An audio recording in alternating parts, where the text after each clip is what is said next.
నమస్కారం. అమృతం కార్యక్రమానికి స్వాగతం. ఎంతమంది ప్రతిరోజు పొద్దున్నే అట్లీస్ట్ ఒక 15 మినిట్స్ అయినా కూడా వ్యాయామం చేస్తారు? వ్యాయామం అంటే ఏదో రన్నింగ్, జాగింగ్ ఇది మాత్రమే కాదు. వ్యాయామంలో మనకు వాటితో పాటు చక్కగా మెడిటేషను, తర్వాత అలా మన మనసుని కంట్రోల్ చేసుకోవడము, అంటే అలా మనం ఏకాంతంగా కూర్చోవడానికి దాన్ని మెడిటేషన్ అంటూ ఉంటారు. అలా ఎంతమంది చేస్తారు, ఎంతమంది చెయ్యరు అనేది మనం కేటగరైజ్ చేసుకుంటే 50% 100% చేస్తారు. అంటే 50% మాత్రము చెయ్యాలి అనుకుంటారు కానీ చెయ్యరు. ఎందుకు అంటే ఏముందిలే ఇప్పుడు బాగానే ఉన్నాం కదా, ఇప్పుడు అది ఎందుకు చెయ్యాలి అని ఒక చిన్న ధ్యాస మైండ్లోకి వస్తుంది కదా, అదనమాట. కానీ ఒక వయసు వచ్చిన తర్వాత మాత్రము అయ్యో అప్పుడే చేసుంటే బాగుండేదే అని ఒక చిన్న ఫీలింగ్ వచ్చేస్తుంది. సో అలాంటి ఇబ్బందులు ఎప్పుడు రాకుండా ఉండాలి అంటే మనము రోజుకి అట్లీస్ట్ ఒక 5 నిమిషాల నుంచి స్టార్ట్ చేయండి. ఆ తర్వాత 10, ఆ తర్వాత 15, అలా అది చేసిన తర్వాత వచ్చేటువంటి మార్పుల్ని మీరు గమనించారంటే ఎప్పటికీ వదలమది. ఒక్కసారి ఆలోచించండి. అలాగే వంట కూడా ఒక వ్యసనం లాంటిదండి. వంట చేయడం అలవాటైన వాళ్ళు అసలు వంట చేయకుండా ఉండలేరు తెలుసా. అలా మనం ఈరోజు అమృతంలో చక్కటి వంటకాల్ని మీ అందరికీ పరిచయం చేయబోతున్నాం. మొదటిగా నేను పరిచయం చేసే ఫస్ట్ వంట ఏంటంటే పిల్లలందరూ కూడా చాలా బాగా ఇష్టపడతారు, రాగి బీట్రూట్ కట్లెట్. మరి ముందుగా రాగి బీట్రూట్ కట్లెట్ తయారు చేసుకోవడానికి కావాల్సిన పదార్థాలు ఏంటో చూసేద్దాం. రాగి బీట్రూట్ కట్లెట్ తయారు చేసుకోవడానికి కావాల్సిన పదార్థాలు: రాగి పిండి 1 కప్పు, బీట్రూట్ తురుము 1 కప్పు, ఉడికించిన బంగాళదుంపలు 2, ఉల్లికాడలు 1 కప్పు, పచ్చిమిరపకాయలు 3, పసుపు 1/2 టేబుల్ స్పూన్, జీలకర్ర పొడి 1 టేబుల్ స్పూన్, ఆమ్చూరు పొడి 1/2 టేబుల్ స్పూన్, రాళ్లుప్పు తగినంత, కొత్తిమీర కొద్దిగా, నూనె 4 టేబుల్ స్పూన్లు, నువ్వులు 1 కప్పు.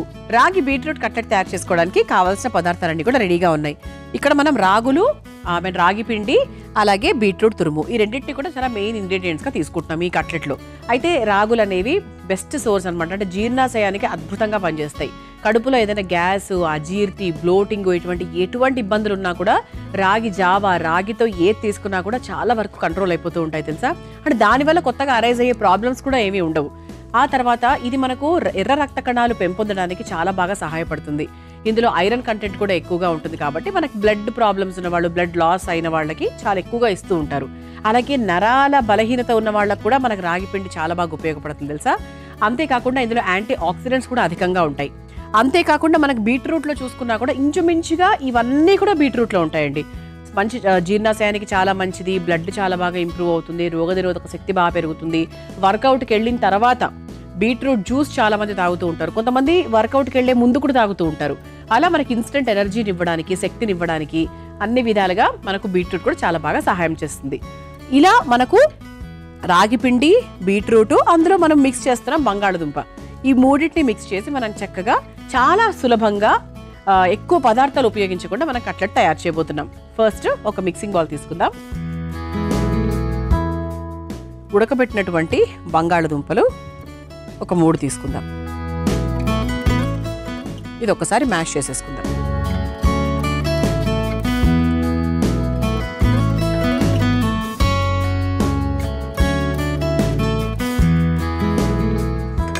ఇప్పుడు ఇందులో కావాల్సినవన్నీ కూడా మనం మిక్స్ చేసుకుందాం. ఏమేమి మిక్స్ చేసుకుంటున్నాము అంటే ముందుగా రాగి పిండి,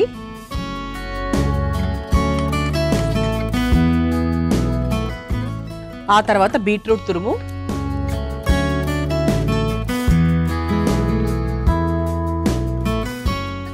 ఆ తర్వాత ఉల్లికాడలు, సన్నగా తరుక్కున్న ఉల్లికాడలు,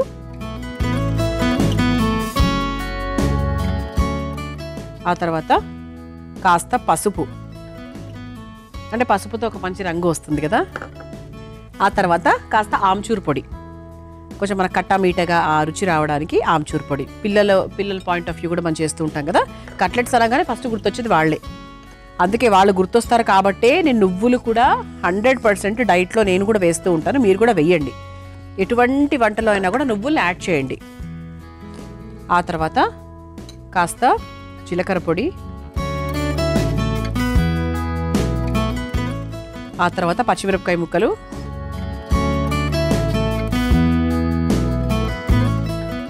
ఆ తర్వాత ఉప్పు, రాళ్ళుప్పు, ఆ తర్వాత కొత్తిమీర. ఇది ఒకసారి బాగా మిక్స్ చేసేసుకుందాం. ఇది మిక్స్ చేసే లోపు ఒక్కసారి మనం స్టవ్ కూడా వెలిగించేసుకుందాము. మనకి తవా కూడా హీట్ అవుతూ ఉంటుంది. ఇందులో నెయ్యి మనము నెయ్యి వేసుకోవచ్చు, లేదా నూనె కూడా వేసుకోవచ్చు. నేను నూనె వేస్తున్నాను. ఇందులో ఒక 3-4 స్పూన్ల నూనె హీట్ అయ్యేలోపు మనం చక్కగా దీన్ని మిక్స్ చేసేసుకుందాం. కావాల్సినంత నీళ్లు కూడా పోసుకుంటూ, అంటే కట్లెట్స్ చేసుకోవడానికి అణువుగా మనం తయారు చేసుకుందాం. ఇక బీట్రూట్ వేసిన తర్వాత వంట అంతా కూడా మనకు ఆ బీట్రూట్ కలర్లే వస్తుంది కాబట్టి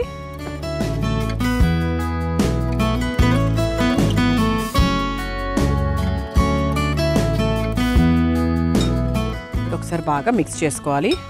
బంగాళదుంప ఉంది కాబట్టి మనకు బైండింగ్లో టెన్షన్ ఏమీ లేదు, చక్కగా బైండింగ్ అయితే అవుతుంది. నీళ్ళు కూడా చాలా తక్కువ పడతాయండి. బీట్రూట్లో కూడా మనకు కొంచెం వాటర్ ఉంటుంది, బంగాళదుంపలో వాటర్ ఉంటుంది, సో మనకి టెన్షన్ ఏం లేదు. ఇది మనకి బాక్సుల్లో కన్నా కూడా ఇటువంటివి ఎప్పుడు కూడా, ఈ కట్లెట్స్ లాంటివి ఎప్పుడు కూడా అప్పటికప్పుడు వేడివేడిగా తింటేనే బాగుంటాయి. సో ఇది నేను బాక్సుల్లోకి బాగుంటుంది అని చెప్పలేను, ఎందుకంటే చల్లబడిపోతుంది అంతే. ఇది ఎప్పుడు కరకరగా అలా చక్కగా వేడివేడిగా తినాలి. పిండి రెడీ అయిపోయిందండి. ఇప్పుడు మనం కాస్త చేతికి నెయ్యో నూనె రాసుకొని, ఇక కట్లెట్స్ మన ఇష్టం వచ్చిన షేప్లో మనం తయారు చేసుకోవచ్చు. కొంతమంది బుల్లెట్స్ షేప్లో తయారు చేస్తారు, కొంతమంది ఫ్లాట్గా చేస్తారు. సో ఇన్ జనరల్ కూడా సేఫ్ ఆప్షన్ ఏంటి అంటే, ఈజీగా చేసుకునేటువంటి ఆప్షన్ ఏంటి అంటే కట్లెట్స్ని ఇలా రౌండ్గా తయారు చేసుకోవడం. ఇప్పుడు దీని మీద మనం లైట్గా నువ్వులు వేసుకోవచ్చు, రెండు వైపులా కూడా వేసుకోవచ్చు.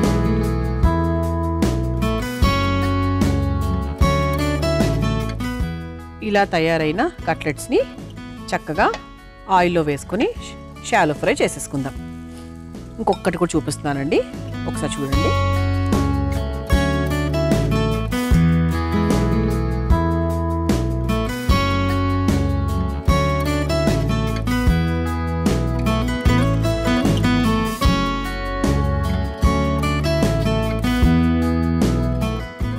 ఈ విధంగా నేను అన్ని కట్లెట్స్ని చక్కగా రెడీ చేసుకొని నువ్వుల్లో అద్ది నూనెలో వేసి రెండు వైపులా ఫ్రై చేస్తూ ఉంటాను. మీ అందరి కోసం ఈ చిట్కా.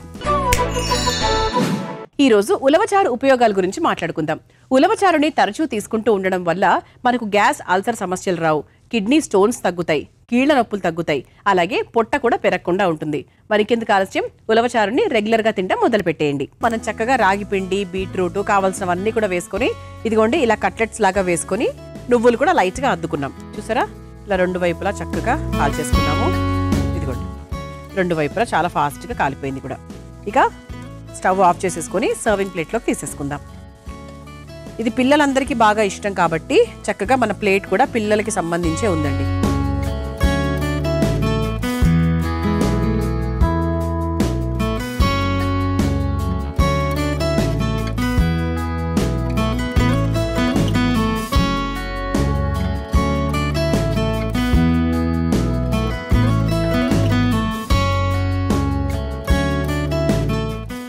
ఇలా చక్కగా వేడివేడిగా కరకరలాడే రాగి బీట్రూట్ కట్లెట్ రెడీ అయిపోయింది. మీరు తయారు చేసుకోవాలనుకుంటే కావాల్సిన పదార్థాలు, తయారు చేసుకునే విధానం మరొకసారి చూసేయండి. రాగి బీట్రూట్ కట్లెట్ తయారు చేసుకోవడానికి కావాల్సిన పదార్థాలు: రాగి పిండి 1 కప్పు, బీట్రూట్ తురుము 1/2 కప్పు, ఉడికించిన బంగాళదుంపలు 2, ఉల్లికాడలు 1/2 కప్పు, పచ్చిమిరపకాయలు 3, పసుపు 1/2 టేబుల్ స్పూన్, జీలకర్ర పొడి 1 టేబుల్ స్పూన్, ఆమ్చూరు పొడి 1/2 టేబుల్ స్పూన్, రాళ్లుప్పు తగినంత, కొత్తిమీర కొద్దిగా, నూనె 4 టేబుల్ స్పూన్లు, నువ్వులు 1/2 కప్పు. రాగి బీట్రూట్ కట్లెట్ తయారు చేసుకునే విధానం: ముందుగా ఒక మిక్సింగ్ బౌల్లో ఉడికించిన బంగాళదుంప ముక్కలు వేసి మెత్తగా మెదుపుకోవాలి. తర్వాత అందులో రాగి పిండి, బీట్రూట్ తురుము, ఉల్లికాడలు, పసుపు, ఆమ్చూర్ పొడి, నువ్వులు, జీలకర్ర పొడి, పచ్చిమిర్చి, ఉప్పు, కొత్తిమీర వేసి ఒకసారి బాగా కలుపుకోవాలి. తర్వాత కాస్త నీళ్లు పోసి ముద్దలాగా మిక్స్ చేసుకోవాలి. ఇప్పుడు స్టవ్ వెలిగించి తవాకి నూనె రాసి వేడి చేసుకోవాలి. తర్వాత సిద్ధం చేసుకున్న పిండిని చేతికి నూనె రాసుకొని కట్లెట్స్ లా ఒత్తుకొని పైనుంచి నువ్వులు కూడా అద్ది తవ్వాపై వేసి నూనెతో రెండు వైపులా కాల్చుకొని ఒక సర్వింగ్ ప్లేట్లోకి తీసుకుని సర్వ్ చేసుకుంటే రాగి బీట్రూట్ కట్లెట్ రెడీ.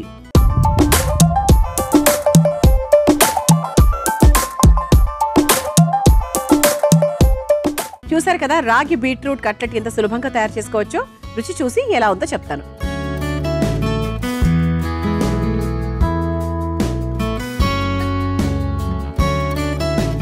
ఎంత క్రిస్పీగా ఉందో, చాలా బాగుందండి. క్రిస్పీగా ఉంది. బీట్రూట్ యొక్క ఆ చిరు, ఆ టేస్ట్, ఆ స్వీట్నెస్ ఉంటుంది కదా, అది తెలుస్తోంది. ఇంకా బంగాళదుంపలు వేసాం కాబట్టి ఆ కమ్మదనం వస్తుంది. ఓవరాల్గా క్రిస్పీగా ఉంది, స్పైసీగా ఉంది, చాలా బాగుంది. పిల్లలకైతే ఖచ్చితంగా నచ్చుతుంది. ఇక రెండో వంటలోకి వెళ్ళిపోదామా. నేను తయారు చేయబోయే రెండో వంట పాలకూర చుక్కకూర కర్రీ. సాధారణంగా పాలకూరతో సపరేట్గా చుక్కకూరతో సపరేట్గా మనం చేసుకుంటూ ఉంటాము. పప్పులు కూరలు అలాంటివి అనమాట. ఎక్కువ భాగం పాలకూరే వాడుతూ ఉంటాము. మరి ఈ రెండింటి కాంబినేషన్తో కర్రీ ఎలా ఉండబోతోంది తెలుసుకుందాం. మరి ముందుగా కావాల్సిన పదార్థాలు ఏంటో చూసేద్దాం. పాలకూర చుక్కకూర కర్రీ తయారు చేసుకోవడానికి కావాల్సిన పదార్థాలు: నూనె 2 టేబుల్ స్పూన్లు, పోపు దినుసులు 1 టేబుల్ స్పూన్, ఎండుమిర్చి 4, పచ్చిమిర్చి 4, ఇంగువ తగినంత, కరివేపాకు కొద్దిగా, పాలకూర 1 కప్పు, చుక్కకూర 1 కప్పు, ఉడికించిన శనగపప్పు 1 కప్పు, పసుపు 1/2 టేబుల్ స్పూన్, కారం 1 టేబుల్ స్పూన్, ఉప్పు తగినంత. పాలకూర చుక్కకూర కర్రీ తయారు చేసుకోవడానికి కావాల్సిన పదార్థాలన్నీ కూడా రెడీగా ఉన్నాయి. చాలా సింపుల్ అండి. మామూలుగా ఇది కొన్ని ప్రాంతాల్లో పప్పుల కూర అని కూడా అంటూ ఉంటారు. అంటే కొన్ని పప్పులు, ఒక ఆకుకూర, ఒక రకం ఆకుకూర, అంటే 2 రకాలు కాదనుకోండి, ఒక రకం ఆకుకూర, అందులో కాస్త కొబ్బరి ఇవన్నీ వేసుకొని చేస్తూ ఉంటారు. ఇందులో ఏంటంటే వెరైటీగా ఈ రోజు మనం 2 రకాలు వాడుతున్నాం. పాలకూర చుక్కకూర 2 అనమాట. అంటే ఎప్పుడైనా మన ఇంట్లో పాలకూర కొంచెమే ఉంటుంది, చుక్కకూర కొంచెమే ఉంటుంది, ఇది పూర్తిగా చేయలేము, అది పూర్తిగా చేయలేము అనుకున్నప్పుడు ఆ రెండింటిని కలిపి ఇటువంటి కర్రీస్ తయారు చేసుకోవచ్చు అనమాట. అయితే ఇప్పుడు పాలకూర గురించి చెప్పాలి అంటే అధికంగా ఐరన్ ఉంటుందండి. సో అంటే మనకి బాలింతల నుంచి కూడా, మనకు పసిపిల్లల నుంచి అంటే 6 months బేబీస్ నుంచి కూడా పాలకూర అనేది ఎక్కువగా పెట్టమని చెప్తూ ఉంటారు. అలాగే బ్లడ్ని ప్యూరిఫై చేయడానికి, అంటే మన బ్లడ్లో చాలా రకాల మలినాలు ఉంటాయి. సో బ్లడ్ ఎప్పటికప్పుడు మనకి ప్యూరిఫై అవుతూ ఉండాలి. మనం తీసుకునే ఆహారం వల్ల జరుగుతూ ఉంటుంది. అలా ఏంటి అంటే బ్లడ్ని క్లీన్ చేసే విషయంలో కూడా పాలకూర చాలా బాగా హెల్ప్ చేస్తుంది అనమాట. అంతేకాకుండా మనకు చుక్కకూర గురించి మాట్లాడితే చుక్కకూరలో కూడా చాలా మంచి ఐరన్ ఉంటుంది, బీటా క్యారోటిన్ ఉంటుంది, విటమిన్స్ ఎక్కువగా ఉంటాయి, కాల్షియం, మెగ్నీషియం, పొటాషియం ఇవన్నీ కూడా మనకు చుక్కకూరలో చాలా అధికంగా ఉంటాయి. అంతేకాకుండా చుక్కకూర మెయిన్ కంటి ఆరోగ్యానికి చాలా మంచిది. అంటే కళ్ళు బాగుంటాయి, చుక్కకూర బాగా తినాలి, కంటికి మంచిది, ఇలా మన పెద్దవాళ్ళందరూ చెప్పడం మనం వింటూ ఉంటాం. అలాగే మలబద్ధకం అనేటువంటి ఇబ్బంది ఉండదు, డైజెషన్ కూడా చాలా చాలా బాగా అవుతుందన్నమాట. సో అలా ఏంటి అంటే మనకు చుక్కకూర అలాగే పాలకూర ఈ రెండింటినీ కలిపి ఈరోజు మనం కర్రీ తయారు చేసుకోబోతున్నాం. ఏదన్నా అంటే మనకు ఆకుకూరల్ని తరచూ తీసుకుంటూ ఉండడం వల్ల మనకి ఏదైనా వాపులు, నొప్పులు ఇటువంటివి ఏమైనా ఇబ్బందులు ఉన్నా కూడా చాలా వరకు కంట్రోల్ అయిపోతాయి. ఓకే, అందుకు మనకి దేవుడు సృష్టించిన దాంట్లో చక్కగా ఆకుకూరల్లో మనం ప్రతిరోజు ఒక రకమైన ఆకుకూర 100% తినాలి అని చెప్తూ ఉంటారు. మరి ఈ రెండింటి కాంబినేషన్తో మనము శనగపప్పుని ఉపయోగించి ఈ కర్రీ తయారు చేసుకోబోతున్నాం. ఇది మనకు చపాతీలోకి బాగుంటుంది, జొన్న రొట్టెల్లోకి బాగుంటుంది, మామూలు అన్నము, దంపుడు బియ్యము, దేనికైనా కూడా బాగుంటుంది. సో ఫస్ట్ ఇక స్టవ్ వెలిగించేసుకుందాం, మన ప్రాసెస్లోకి వెళ్ళిపోవచ్చు. చాలా సింపుల్గా చేసుకోవచ్చు అండి. ఇదేం పెద్ద బ్రహ్మ విద్య ఏం కాదు. ఇది మీ అందరికీ తెలిసిన కూరనే అవి కూడా అయి ఉండొచ్చు. అంటే ఈ రెండింటిని కలిపి చేసుకోవడం అనేది కొంచెం కొత్త విషయం. అదర్వైజ్ మనకు మామూలుగా ఒక రకం ఆకుకూర, తర్వాత శనగపప్పు, ఈ రెండింటిని కలిపి చాలా మంది చాలా రకాల వంటలు చేస్తూ ఉంటారు. కానీ ఇలా చేయడం అనేది మేబీ చాలా అరుదుగా జరుగుతూ ఉంటుంది, కానీ చాలా బాగుంటుంది కూడా. 2 ఆకుకూరల్ని కలిపితే చాలా బాగుంటుంది తెలుసా. మీరు ఎప్పుడైనా ట్రై చేశారా? చాలా చాలా బాగుంటుంది. అంటే కాంబినేషన్స్ తెలియాలంతే, ఏది దేంతో కలపాలి అని చెప్పి. ఇష్టం వచ్చినట్టు కలిపేయకుండా ఏది దేంతో కలపాలి అని చెప్పి చూసుకొని చక్కగా చేసుకుంటే చాలా టేస్టీగా ఉంటుంది. ఓకే, సో మరి బాండి కొంచెం వేడైన తర్వాత నూనెతో మొదలు పెట్టేసుకుందాం.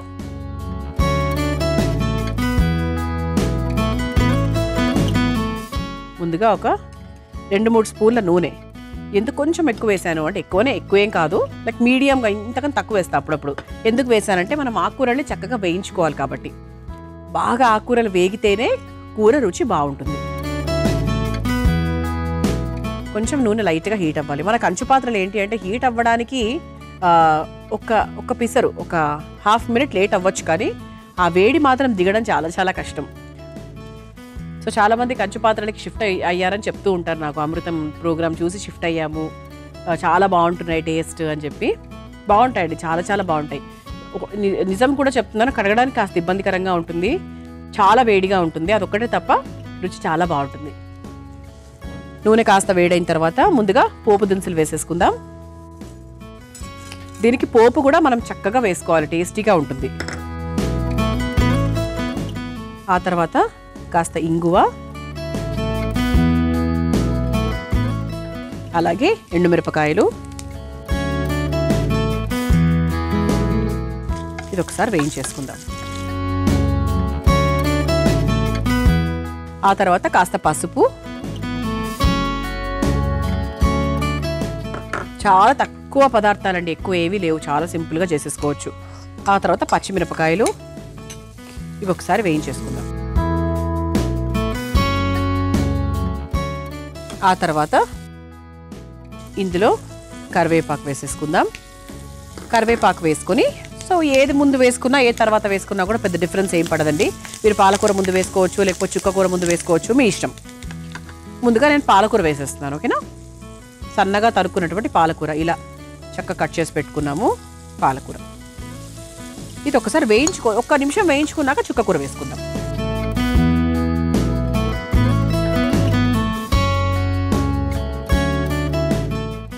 ఆకుకూరలు చాలా ఫాస్ట్గా వేగిపోతాయి, మీ అందరికీ తెలుసు. కూరలు మనం ఎంత ఆకుకూర తీసుకున్నా కూడా మళ్ళీ ఇంతే అవుతుంది కదండి. ఇది మనకు బాక్సుల్లో కూడా చాలా బాగుంటుంది, చాలా స్పెషల్గా ఉంటుంది. ఏదైనా సండేస్ చేసుకోవడానికి అది కూడా బాగుంటుంది. సండేసే అక్కర్లే, మామూలుగా వర్కింగ్ డేస్లో కూడా పెద్ద టైం కూడా పట్టదు. ఆకుకూరలు ఎంత ఫాస్ట్గా వేగిపోతాయి, సో మీకు టైం కూడా ఎక్కువ పట్టదు.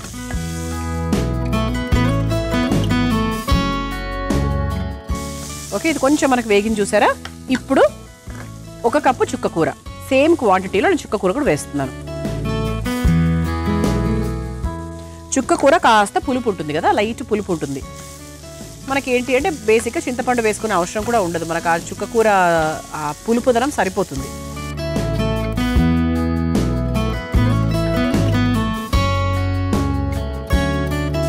ఒకసారి కొంచెం దగ్గర పడేంత వరకు మనం ఫ్రై చేసుకోవాలండి. ఇప్పుడు దీంట్లో మనం కొంచెం ఉప్పు వేసుకుందాం.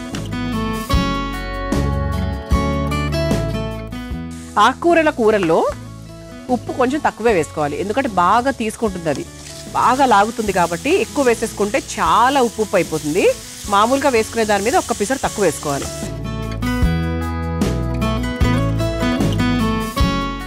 చక్కగా మగ్గింది చూసారా. ఇప్పుడు మనం ఉడికించుకొని పెట్టుకున్నటువంటి శనగపప్పు ఏదైతే ఉందో ఎలా ఉడికించుకోవాలంటే ఇలా అండి. ఇలా చక్కగా అంటే మెదిపితే ఎలా ఉండాలంటే 90% అండి. మరీ ఇలా పేస్ట్గా అయిపోకూడదు, మీడియంగా. అంటే మనకి ఇలా మెదిపితే జస్ట్ 90% వరకు ఇలా మెదపబడాలి. అలా మనం ఉడికించుకొని పెట్టుకున్నాం కదా, సో దాన్ని మనము చూసుకొని వేసుకోండి. కొంతమందికి ఏంటి అంటే ఆకుకూరలు ఇది ఒకటే రకంగా క్వాంటిటీ ఒకటే రకంగా ఉంటే ఇష్టపడతారు, కొంతమందికి పప్పులు ఎక్కువ ఉంటే ఇష్టపడతారు. చూద్దాం, ఒక్కసారి నేను కలిపి చూస్తానండి. నాకు ఎక్కువ అనిపిస్తే ఇంకా వెయ్యను, లేదు అంటే ఇంకొంచెం వేస్తాను. కొంచెం వేస్తానండి, అంతే సరిపోతుంది. ఇంతకన్నా వేస్తే ఏంటంటే మరీ పప్పులు మాత్రమే తిన్నట్టుగా ఉంటుంది. అలా కాకుండా చూసుకొని వేసుకోవాలి.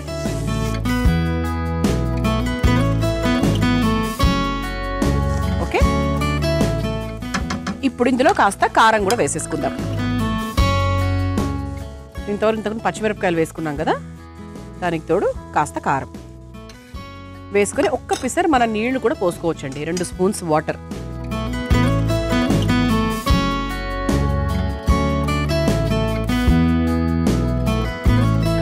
సరిపోతుందండి. ఎందుకంటే ఇది మన గ్రేవీలాగా మరీ గ్రేవీలాగా ఏం చేసుకోవట్లేదు, కొంచెం మనకు మీడియంగానే చేసుకుంటున్నాం కాబట్టి లైట్గా వాటర్ పోసేసాను.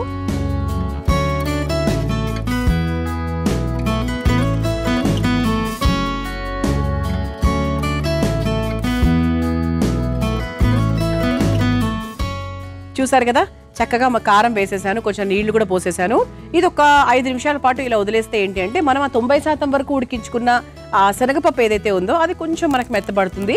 అలాగే ఆకుకూరలు అలాగే శనగపప్పు ఇదంతా కూడా బాగా కలుస్తాయి. మీ అందరి కోసం ఈ చిట్కా. ఈరోజు చింత చిగురు ఉపయోగాల గురించి మాట్లాడుకుందాం. చింత చిగురుని రెగ్యులర్గా తీసుకుంటూ ఉండడం వల్ల అందులో ఉండేటువంటి ఫైబర్ అలాగే లాక్సేటివ్ గుణాల వల్ల ఆరోగ్యానికి చాలా మంచి మేలు జరుగుతుంది. అంతేకాకుండా ఇందులో ఉండేటువంటి యాంటీ ఆక్సిడెంట్స్ వల్ల రోగనిరోధక శక్తి కూడా బాగా మెరుగుపడుతుంది. మరి చింత చిగురుని రెగ్యులర్గా తినడం మొదలుపెట్టేయండి. మనం చక్కగా ఆకుకూరలు వేసి వేయించేసుకున్నాము, తర్వాత ఉడికించిన శనగపప్పు కూడా వేసేసుకున్నాము, కాస్త నీళ్లు పోసుకున్నాము, కారము అన్నీ వేసేసుకున్నామండి. ఇంకా అయిపోయినట్టే. కూర అయితే అద్భుతమైన వాసన అయితే వస్తుందండి, చూడడానికి కూడా చాలా చాలా బాగుంది. మన సర్వింగ్ బౌల్ కూడా రెడీగా ఉంది కాబట్టి సర్వ్ చేసేసుకుందాం.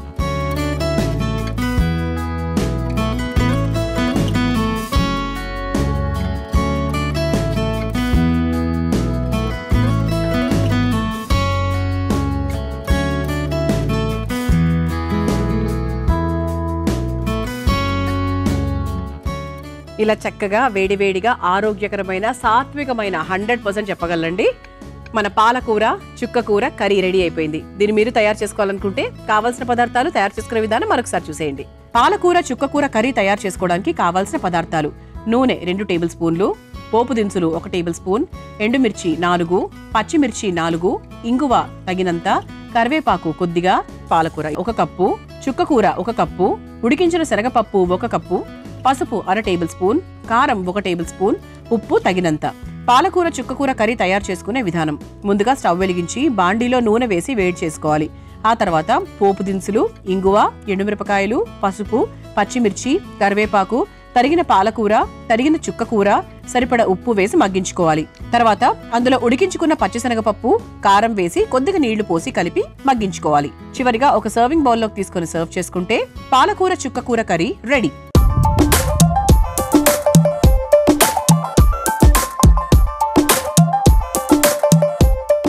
చూసారు కదా, పాలకూర చుక్కకూర కర్రీ ఎంత సులభంగా తయారు చేసుకోవచ్చో. రుచి చూసి ఎలా ఉందో చెప్తాను.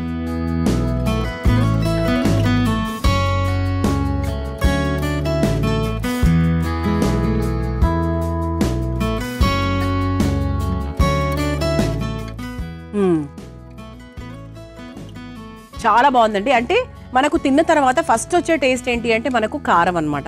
సో మంచి స్పైసీగా ఉంది. అంటే పర్ఫెక్ట్ మన అన్నానికి, తర్వాత మన దంపుడు బియ్యం తీసుకున్నా, రోటీతో తిన్నా, ఎలా తిన్నా కూడా కాంబినేషన్ అయితే చాలా చాలా బాగుంటుంది. తప్పకుండా ప్రయత్నించండి. చూసారు కదా ఇవాల్టి అమృతం. రేపటి అమృతంలో మరో 2 వంటకాలతో మళ్ళీ కలుసుకుందాం. అంతవరకు సెలవు, నమస్కారం. ఈ కార్యక్రమాన్ని తిరిగి చూడాలనుకుంటే www.youtube.com/ETV Life Spiritual లో చూడవచ్చు.